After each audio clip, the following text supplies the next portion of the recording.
Photo gallery app missing on Android phone fix.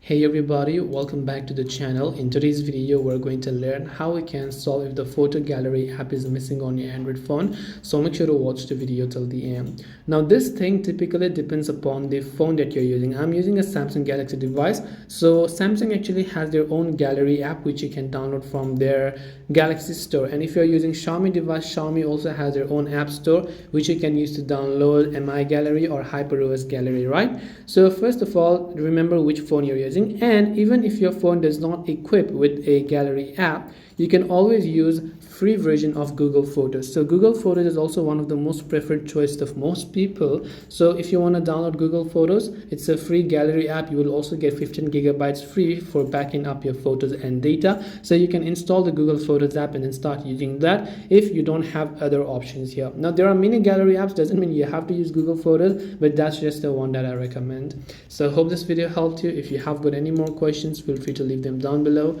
Thank you for watching till the very end of this tutorial, and see you soon in the next video.